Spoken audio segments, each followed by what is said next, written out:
আপনারা এখানে ডেপুটেশন প্রদান করেছেন অক্টোবরের 8 তারিখ, মাত্র 4-5 দিন আগে আমাদের ইঞ্জিনিয়ার রণজয় দেববর্মা উনি ওয়াটার রিসোর্স ডিভিশন নাম্বার 6 কৈলাসহরে চাকরি করেন। ওনার কোয়ার্টার হচ্ছে কুমারঘাট, উনি কুমারঘাট সরকারি কোয়ার্টারে থাকেন। 8 অক্টোবর 2025 সন্ধ্যায় ওনার কোয়ার্টারে 4-5 জন মিসক্রিয়েন্টস এসে ওনাকে মারধর করে, ওনাকে আঘাত করে, ওনাকে বলে একটা কাজের বিল কেন দিচ্ছে না এসব বলে ওনাকে মারধর করে, তারপর ওনার মোবাইল ভেঙে ফেলে।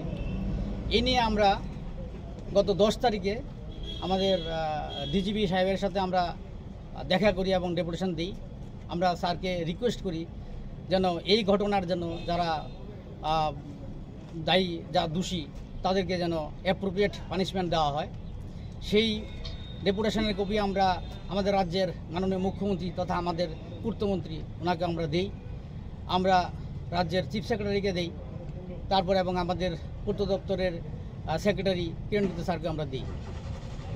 তারপর আজকে আমরা এসছি, আজকে আমাদের এখানে মোটামুটি 100-র উপরে আছে। আমাদের ত্রিপুরার সমস্ত ডিস্ট্রিক্ট থেকেই আমাদের মেম্বাররা এসছে। আমরা ঊনকোটি ডিস্ট্রিক্টের মাননীয় ডিস্ট্রিক্ট ম্যাজিস্ট্রেটের কাছে আমরা সেই ডেপুটেশনটা দিই এবং স্যারকে আমরা রিকোয়েস্ট করি যেন যারা দোষী তাদেরকে যেন শনাক্ত করে অ্যাপ্রোপ্রিয়েট পানিশমেন্ট দেওয়া হয়। আমাদের ডিএম স্যার আমাদের ব্যাপারটা নিয়ে উনি খুব ভালোভাবে আলাপ করেছেন, দেখেছেন, উনি সহানুভূতির সহিত দেখেছেন এবং উনি বলেছেন আমি ঠিক যেদিন ঘটনা হচ্ছে ওই দিন জানতে পারিনি, তার 2 দিন পরে আমি জেনেছি। জেনে আমার কাছে খুবই খারাপ লেগেছে, কারণ যিনি রণজয় দেববর্মা ওনার সাথে আমার প্রায়ই কথাবার্তা হয় বিভিন্ন কাজের ব্যাপার নিয়ে। তো আমি দেখব এটা যদি কিছু করা যায়।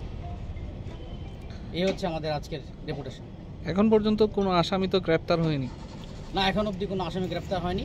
তা স্যার তো বলেছেন যে চেষ্টা করছে, ওইখানকার একটা সিসিটিভির ফুটেজও ছিল, ওইটাকেও নিয়েছে ওরা। আমরা জানতে পারলাম যে গতকাল ওনার বাড়িতে প্রশাসন গিয়েছিল এবং তারা নাকি বলছে যে সিসি ক্যামেরাতে যে ছবি দেখা যাচ্ছে, যাদের ছবি, তাদের পুলিশ চিনতে পারছেন না। এই বিষয়ে কি বলবেন? না, এই বিষয়ে তো কি বলবো, যিনি বলছেন চিনতে পারছেন না বা সিসিটিভি ফুটেজটা তো আমরা দেখিনি, কিন্তু ওরা তো বলছে হ্যাঁ আমাদের কাছে শোনা যাচ্ছে এবং আমাদের যিনি ওই যে রণজয় দেববর্মা যাকে মারধর করেছে উনিও বলেছে যে ওনার কাছে গিয়ে ওরা বলেছে। এখন এটা যদি আর একটু ফিল্টার করে দেখা যায়, তাহলে যদি পায় তাহলে ওরা দেখবে।